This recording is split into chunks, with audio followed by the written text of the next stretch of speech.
One of the biggest projects being undertaken at the moment in the Southern Hemisphere is the development of an airport on the small island of St Helena.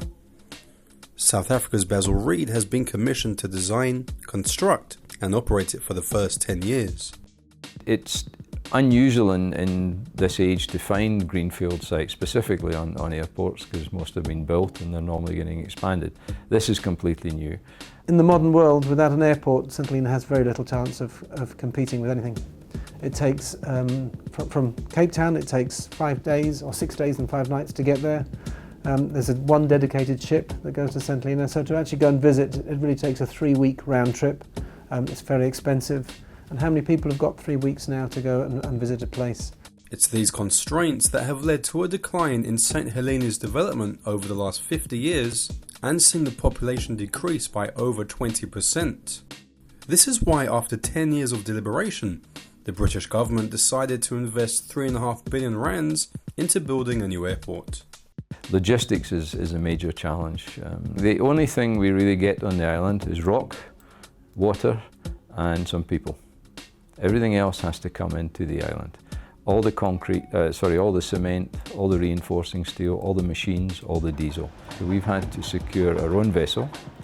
We've adapted the vessel to carry 1 million litres of fuel so that we can bring our own fuel supplies on. We've adapted it to fit a large 40-ton crane on board to handle all the containers on board. Basil have constructed a temporary wharf, which has allowed for the first time in St Helena's history a ship to actually dock on the island.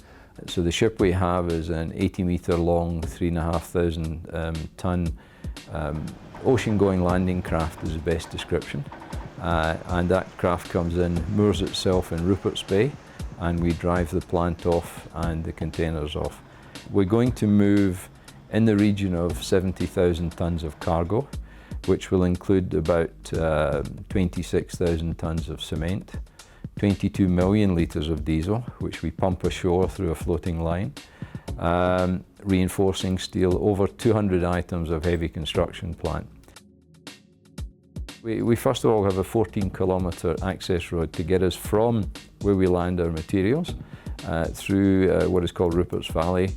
We go up the side of a mountain, we climb about 350 metres in 3 kilometres, and then we run the balance to the airport site.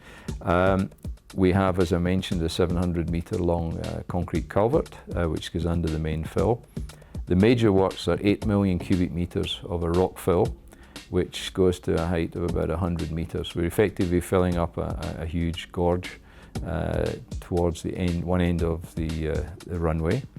In addition to these developments, Basil also has to construct a bulk fuel installation which can hold 6 million litres of fuel, a terminal building and an air traffic control tower, and then there's the runway. Well, the runway is going to be about 1,950 metres long. It's about a 350 millimetre thick slab on the central core, which will involve about 25,000 cubic metres of concrete. We also have a fairly substantial drainage culvert of about 700 metres, which will take out about 7,000 cubic metres of concrete. The challenges have been there is actually the delivery of the cement. Bearing in mind we've got a ship at 2,000 kilometres across the sea, that's going to be a challenge, specifically when we have weather patterns which may not allow us to sail. Just of interest, we're probably going to do a OPC fly ash mix on the concrete mix, just to reduce the heats of hydration there, specifically on the culvert itself, because the walls are pretty thick and we don't want any cracking particularly occurring on that, as this structure is going to be at the bottom of a 100-metre high fill in amongst 8 million cubic metres of rock, so we want to make sure we get it right. With flights, at least once a week flights, we see it having tourism potential and the potential for developing an economy. And from the British government's point of view, the potential in the long term to reduce the requirement for a subsidy from the British government. But that is a very long-term aim.